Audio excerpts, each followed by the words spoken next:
Assalamualaikum warahmatullahi wabarakatuh. Salam sehat untuk kita semua. Selamat bertemu kembali sahabat Yan 88 pada materi YouTube kali ini. Saat ini saya akan menyampaikan materi tentang bagaimana penanganan cedera olahraga secara sederhana yang kadang terjadi saat seseorang berolahraga. Apakah bagi pemula maupun seorang atlet yang sudah terlatih sekalipun. Atau dapat juga terjadi pada saat kita melakukan aktivitas sehari-hari, misalkan terpleset atau terprosok. Dengan memahami tentang penanganan awal ini, minimal yang dapat kita lakukan secara mandiri, atau orang-orang yang di sekitar kita, akan dapat mempercepat proses penyembuhan cedera, dan juga memudahkan bagi penanganan selanjutnya, jika harus dirujuk kepada tenaga medis, selanjutnya di sarana kesehatan yang lebih lengkap. Baik, saya coba share materi kali ini.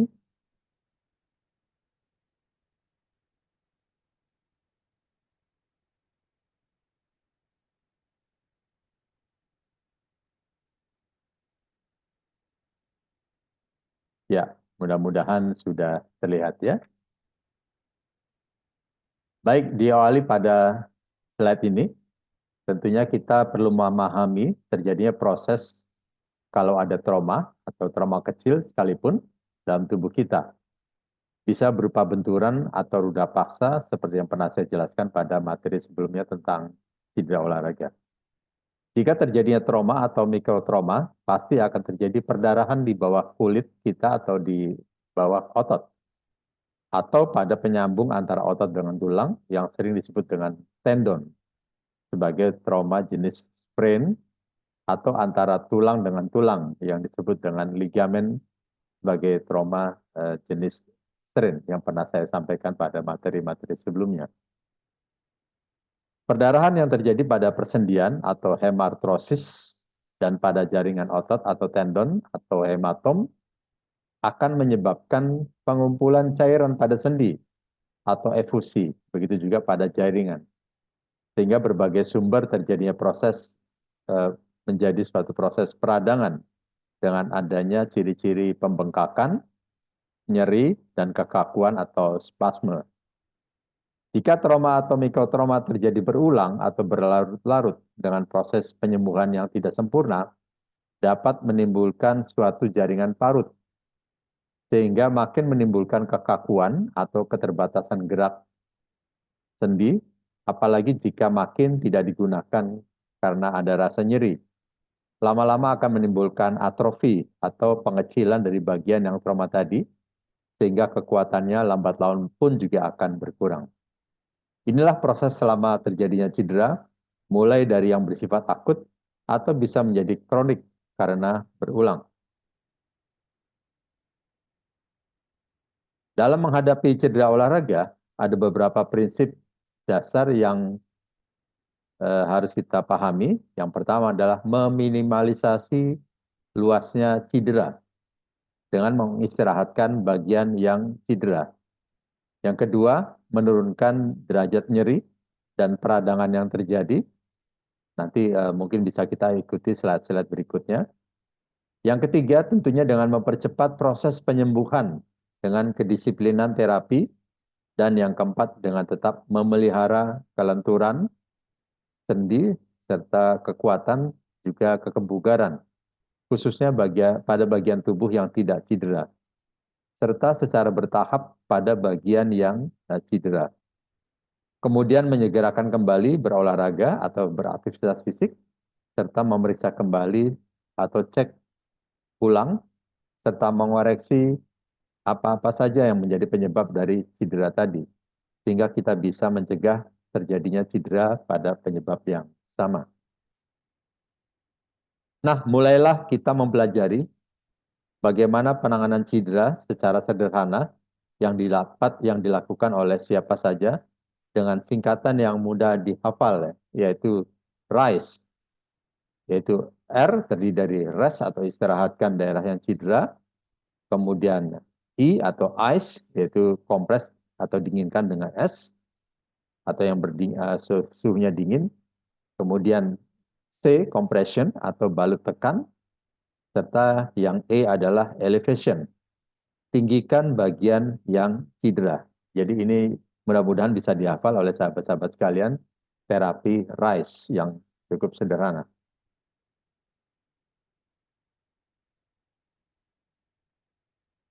Mari kita bahas satu persatu. Yang pertama, rest.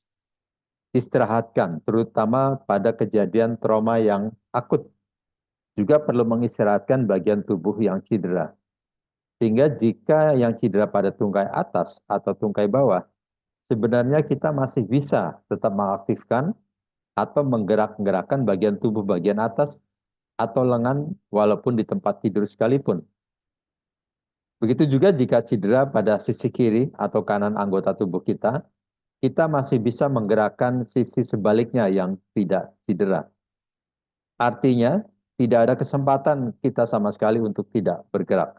Kecuali kita memang harus istirahat total di tempat tidur atau bed rest total karena adanya alasan lain karena pertimbangan medis. Berikutnya adalah I atau ice, yaitu kompres dengan es atau sesuatu yang dingin untuk menghentikan atau mengurangi perdarahan mikro yang terjadi, untuk menghambat terjadinya efusi atau pengumpulan cairan karena perdarahan yang menyebabkan peradangan dengan proses lanjutan berupa pembengkakan dan timbul rasa nyeri. Seperti yang sudah saya ceritakan tadi pada slide awal. Lakukan kompres es yang diberi alas berupa handuk tipis agar tidak langsung menyentuh kulit selama 15-20 menit pada bagian yang cedera dan sekitarnya. Lakukan kompres es dalam 48 jam pertama terjadinya cedera dengan jarak waktu setiap 3-4 jam dalam sehari. Kompres dingin setelah 48 jam bisa dikombinasi dengan yang hangat. Hal ini untuk memulai mengalirkan darah kembali ke area cedera yang berkurang karena kompres dingin. Kompres dingin di lapangan juga sudah menggunakan dalam bentuk spray agar mudah pemakaiannya, yang sering kita lihat saat pertandingan sepak bola atau pertandingan lain dan juga hanya bersifat sementara. Selanjutnya kompres dingin dapat diteruskan setelah pertandingan selesai. Jika ada luka memar, baiknya diberikan antiseptik terlebih dahulu dan ditutup dengan kasa. Kompres dingin tetap dilakukan di luar dari penggunaan balut tekan atau elastic bandage pada langkah yang ketiga nanti yang berikut pada slide berikut, yaitu compression atau balut tekan. Adapun fungsi balut tekan di sini adalah di samping untuk mengistirahatkan bagian yang cedera, juga membantu dalam meminimalisasi aliran darah sehingga makin mengurangi pembengkakan dan berdampak pada mengurangi nyerinya. Balut tekan biasanya dengan menggunakan elastic bandage karena bisa merasakan balutannya terlalu ketat atau terlalu longgar, sehingga kita bisa mengatur kekuatannya. Untuk cedera ankle yang sering terjadi, maka arah tarikannya adalah ke arah luar atau lateral, agar sisi yang lateral jaraknya menjadi lebih pendek, sehingga ligamen yang cedera bisa lebih diistirahatkan. Kompres es bisa dilanjutkan di luar balut tekan tadi. Langkah yang keempat adalah E, elevation, yaitu meninggikan bagian yang cedera dengan harapan makin meminimalisasi aliran darah ke bagian yang cedera untuk makin mengurangi adanya pembengkakan. Nah, sahabat-sahabat yang 88, demikianlah langkah-langkah sederhana berupa RISE yang dapat sesegera mungkin setelah terjadi cedera. Sahabat-sahabat, kondisi-kondisi apa saja sebaiknya RISE dilakukan atau tidak dilakukan? Jadi sebaiknya kondisi dilakukan RISE itu pada cedera hematom atau memar, kemudian sprain atau strain, seperti tadi yang sudah saya jelaskan, atau adanya kecurigaan fraktur tertutup atau patah tulang yang tertutup, serta tidak adanya dislokasi atau pisah sendi. Tentunya setelah tindakan rise itu bisa dilakukan setelah tindakan reposisi atau mengembalikan kondisi sendi seperti semula. Kemudian kontraindikasi agar rise tidak dilakukan, yaitu pada kondisi kram otot, adanya fraktur terbuka atau adanya luka pada kulit, yang nanti kita bahas pada slide berikut. Pada kondisi-kondisi cedera dengan bengkak atau nyeri tidak ada perbaikan, baiknya dalam 24 jam segera dirujuk ke rumah sakit dengan pemeriksaan yang lebih teliti. Sahabat-sahabat Ian sekalian, bagaimana halnya kalau terjadi kram otot? Terutama paling sering terjadi pada otot betis. Biasa terjadi pada berbagai cabang olahraga termasuk sepak bola, bulu tangkis, atletik. Kram otot juga bisa terjadi termasuk saat kita sedang tidur di malam hari.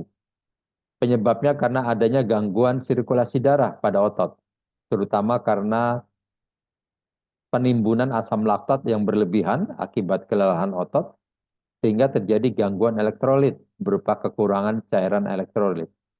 Bisa juga akibat benturan langsung, serta akibat perubahan suhu lingkungan yang tiba-tiba. Akibat kurangnya pemanasan dan peregangan juga bisa menjadi penyebab terjadinya kram otot. Saat betis kita kram, posisi telapak kita saat itu adalah ke arah menjauhi tubuh kita alias ke arah depan. Dan ini terasa nyeri sekali pada betis. Cara yang paling mudah dan sederhana yang bisa kita lakukan secara mandiri ataupun mendapat bantuan dari orang lain saat itu adalah dengan menggunakan tangan yang satu, kita mengarahkan telapak kaki yang kram tadi ke arah atas atau ke arah tubuh kita secara perlahan. Sementara tangan yang lain melakukan massage di atas betis kita dengan mengarahkan ke arah jantung atau ke arah atas untuk membantu sirkulasi darah yang terhambat tadi. Cara ini sangat membantu mengurangi kram otot betis kita yang dapat kita lakukan secara mandiri atau dengan bantuan orang lain. Begitu juga jika terjadi kram otot paha belakang atau hamstring dan juga pada otot paha depan atau otot quadriceps. Prinsipnya adalah dengan meregangkan tendon atau penyambung otot di bagian mana fungsi otot utamanya menggerakkan sendinya. Sambil kita melakukan massage pada otot tersebut untuk membantu sirkulasi darahnya. Nah, sahabat-sahabat, bagaimana kalau terjadi patah tulang selangka atau fraktur klavikula seperti yang ada dalam gambar? Dan ini hampir sering terjadi pada olahraga-olahraga bela diri karena terjatuh seperti pencaksilat, gulat, taekwondo, dan sebagainya. Dan yang paling sering adalah patah pada bagian sepertiga lateral atau sepertiga bagian dari luar sisi tubuh, ya, ke arah lebih luar. Cara praktis agar tidak terjadi komplikasi lebih lanjut, seperti tulang patah yang menyambungnya tidak segaris, untuk dirujuk ke rumah sakit, mungkin perlukan foto ronsen dan tindakan medis selanjutnya. Caranya cukup sederhana pada saat itu, yaitu dengan memposisikan kedua lengan kita bertolak pinggang. Atau bisa juga dengan menggunakan ransel yang ringan, sehingga diharapkan dapat meluruskan posisi tulang selangka yang patah tadi menjadi segaris. Dan ini tentunya akan mempermudah penyembuhannya dan juga untuk mempermudah penata laksanaan tindakan medis selanjutnya. Nah, sahabat-sahabat yang sekalian, dari berbagai cedera olahraga yang saya sampaikan tadi, sebenarnya yang lebih penting adalah bagaimana kita melakukan pencegahan sehingga terjadinya risiko cedera dapat kita minimalisir. Slide ini menunjukkan apa-apa saja yang dapat kita persiapkan sebelum kita melakukan olahraga secara individu maupun kelompok. Mulai dari pemeriksaan pre-partisipasi atau hal-hal apa saja yang harus diperhatikan sebelum memulai olahraga. Seperti ada tidaknya kelainan atau gangguan dari postur tubuh yang dapat berbahaya jika melakukan olahraga tertentu. Atau ada tidaknya kontraindikasi dalam melakukan olahraga tertentu, termasuk berat badan, tingkat kebugaran, dan sebagainya. Tentunya hal ini dapat Anda konsultasikan dengan dokter yang kompeten di bidang olahraga. Begitu juga dengan tahapan berolahraga, peralatan, kelengkapan fasilitas, serta lingkungan di mana kita berolahraga itu dapat kita cegah terjadinya cedera olahraga.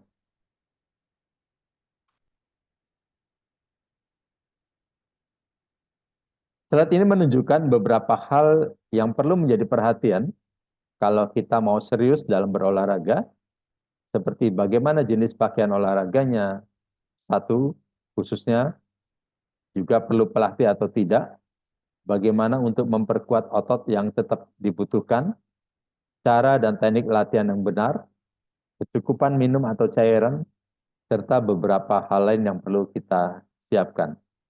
Saya rasa dengan memperhatikan ini, kita bisa mencegah atau meminimalisasi cedera olahraga kalau kita benar-benar serius dalam berolahraga. Baik, sahabat-sahabat Pian sekalian, demikian uraian singkat saya tentang penanganan cedera olahraga secara sederhana. Semoga bermanfaat. Silakan untuk klik like, subscribe, berikan komen, serta share jika sahabat anggap bermanfaat bagi orang lain atau orang-orang yang Anda cintai. Baik-baiknya manusia adalah yang dapat bermanfaat bagi orang lain. Terima kasih sahabat. Nantikan materi-materi selanjutnya.